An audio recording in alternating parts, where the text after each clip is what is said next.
everyone. Today we are going to talk about Hamadi.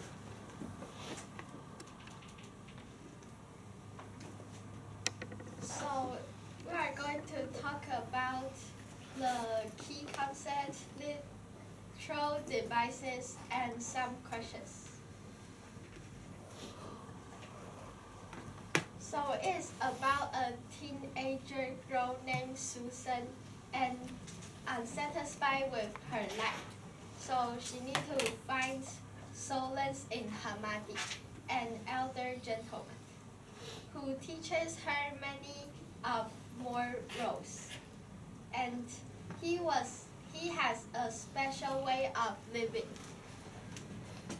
that she admires. During the story, Susan invited Hamadi to go caroling with her, and he comforts her friends Tracy and Eddie broke her heart. So the characters are Hamadi, Susan, Susan's parents, Tracy, Eddie, and Debbie. Oh, Debbie. The thing is about when things do not happen the way you want them to. Life goes on. What's more, the book also talks about world peace and not being overly materialistic. So there are 4 literary devices. The first one is personification, which is I married the wild horizon. I married books. And metaphor is, or your life will be like dried up beans. And symbolism is Hamadi symbolizes how Susan misses her grandmother and her life. Allusion is reference of the famous writer.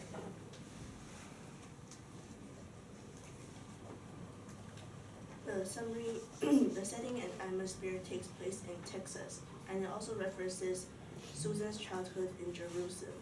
It's also Christmas time, so they go caroling there. The narrative structure is in a third-person, omniscient point of view, so the reader can make their own way to interpret the views of the work.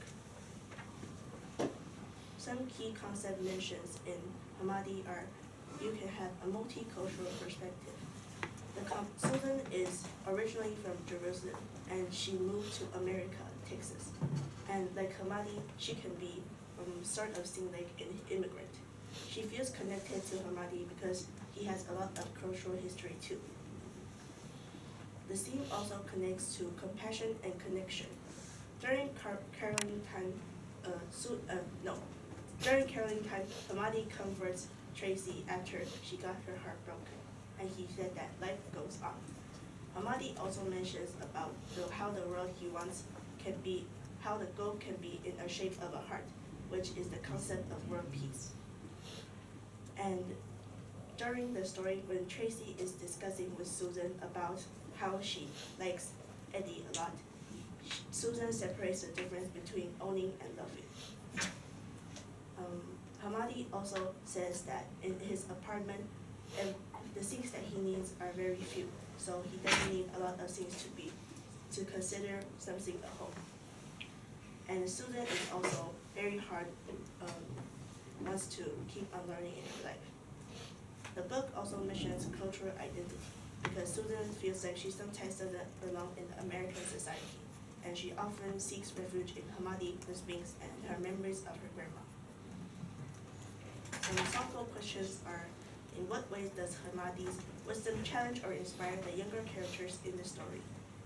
Number 2, what role does cultural heritage play in shaping both Hamadi's and Susan's perspectives on life?